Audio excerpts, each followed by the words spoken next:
Célébrée tous les ans depuis 1993, la Journée mondiale de la liberté de la presse coïncide avec le 3e jour du mois de mai. La liberté de la presse au Sénégal, réalité ou utopie? À la question, les points de vue des professionnels sont divergents. Oui, moi fondamentalement je pense que oui, au Sénégal il y a véritablement une liberté de la presse, une liberté d'expression d'abord d'une manière générale et particulièrement une liberté de la presse. Il suffit tout simplement de regarder les journaux. Je crois très bien qu'il y a des organes dits de l'État, il y a des organes qui sont indépendants, privés, il y a des organes qui sont estampillés proches du pouvoir, il y a d'autres qui sont catalogués comme étant complètement contre le pouvoir. Chacun a sa propre ligne éditoriale, ce qui signifie tout simplement qu'il y a une certaine liberté. Et jusque-là, je pense encore, en tout cas, il n'y a aucun journaliste sénégalais qui est aujourd'hui mis en prison. Nous sommes libres de dire ce que nous pensons, mais c'est des choses qui sont tous fondées sur des faits. Et nous avons aussi la liberté de prendre notre plume pour faire des commentaires, c'est-à-dire donner notre opinion, comme on dit. Sur toutes les questions, qu'elles soient sociales, société, politique, sportive et n'importe quelle autre. En tout cas, moi, en tant que journaliste, je suis fier d'être dans un pays comme le Sénégal, où j'ai la possibilité de dire ce que je pense sans que le lendemain qu'on puisse me convoquer pour me dire pourquoi tu as dit ceci ou cela. J'ai la liberté de dire quand je ne suis pas d'accord avec le chef de l'État, de le dire.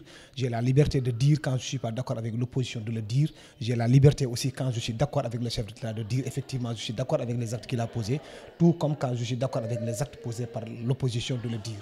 Comme on dit, donc il y a eu des gens qui sont battus pour que nous, la nouvelle génération, nous puissions effectivement exercer ce métier-là que nous avons suivi. Je pense que c'est une réalité au Sénégal, parce que si on se réfère quand même au classement de Reporters sans frontières, on se rend compte qu'au Sénégal, quand même, il y a une certaine liberté de presse. Je le dis parce qu'au moment où je vous parle, il n'y a aucun journaliste qui se trouve incarcéré dans les 37 prisons que compte le Sénégal pour des délits de presse. Il n'y a aucun journaliste également qui est présentement en procès avec l'État du Sénégal lié à des délits de presse.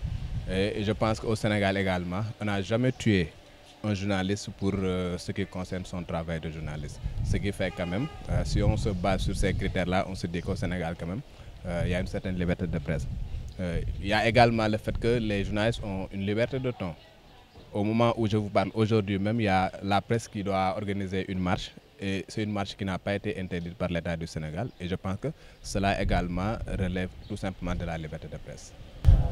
Nous avons quand même une avancée ou des avancées par rapport aux autres pays de la sous-région. Et le Sénégal n'a rien à envier quand même aux autres pays de la sous-région.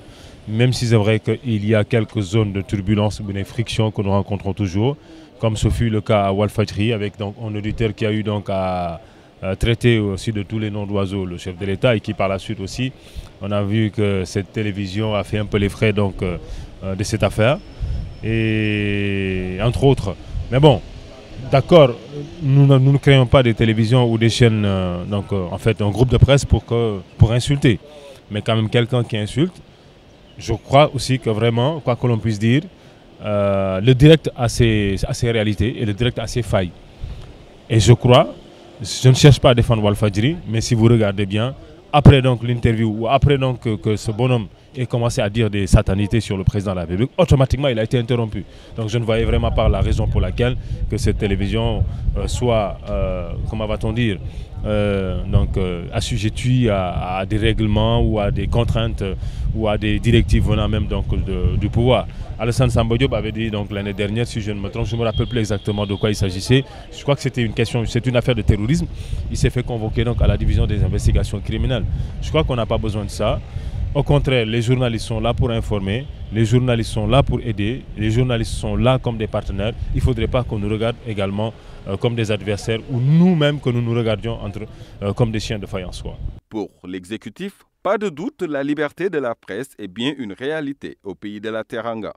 Puisque, à la limite, nous avons dit que ça ne sert à rien de mettre les peines de prison, puisque même si vous faites des fautes, on ne vous prend pas, on ne vous traduit pas en justice, parce qu'il y a tellement de pollution. Quand vous voulez mettre un journaliste en prison, même s'il a fauté, qu'on renonce, nous, à le faire. Et depuis que je suis là, ça fait 5 ans, vous n'avez pas vu un seul journaliste mis en prison. Mais ça ne veut pas dire que vous ne faites pas de faute. Ah oui, il faut qu'on s'entende là-dessus. Mais c'est notre option de ne pas vraiment aller vers cette direction. Nous avions d'ailleurs souhaité plutôt consulter le tribunal des pairs. Faudrait-il encore que le tribunal des pairs, lorsqu'il est sollicité, daigne examiner et puis s'il faut sanctionner un confrère, il faut le faire. Et le président Macky Sall affirme à demi-mot qu'il y a même trop de liberté des professionnels des médias dans ce pays qu'il gouverne plus de 5 ans déjà. Il faut quand même dire qu'il y a des problèmes aussi dans la profession. Et vous avez raison de dire que peut-être le code va aider à assainir. Maintenant, tout le monde, chacun peut se réveiller un jour, créer son groupe de presse, faire de la pression, avoir des fréquences. Depuis que je suis là, on n'a pas donné de fréquences.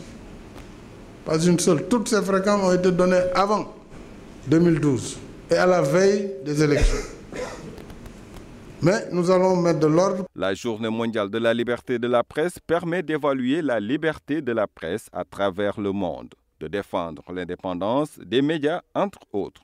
Cependant, une question refuse de faire l'unanimité dans le Code de la presse qui peine à être voté par les législateurs.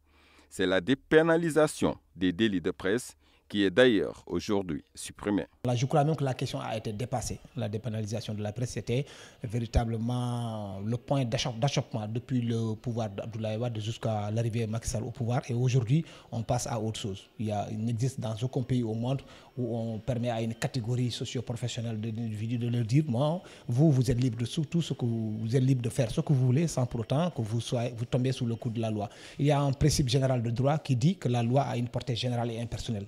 Autrement dit, la loi elle est faite pour tout le monde et elle s'applique à tout le monde.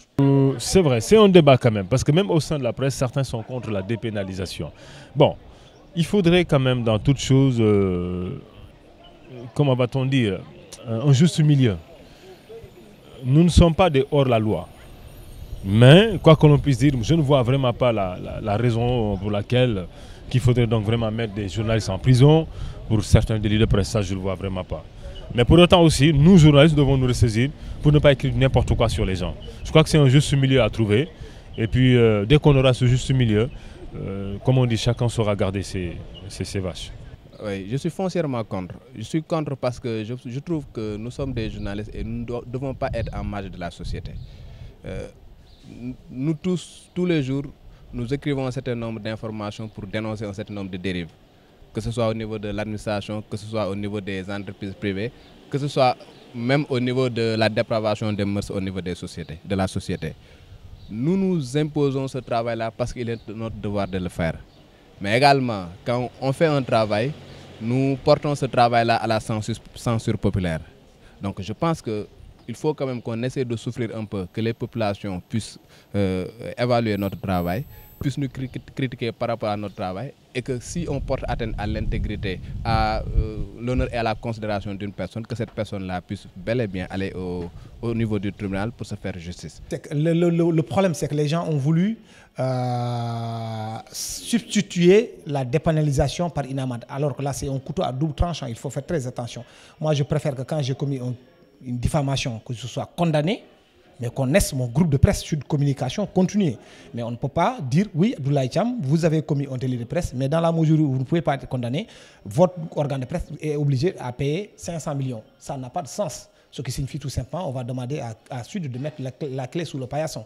Le 3 mai, proclamée Journée mondiale de la liberté de la presse par l'Assemblée générale des Nations unies en 1993, ce 3 mai 2017, la presse sénégalaise va faire une marche initiée par la coordination des associations de presse CAP pour dénoncer la situation alarmante des médias au Sénégal.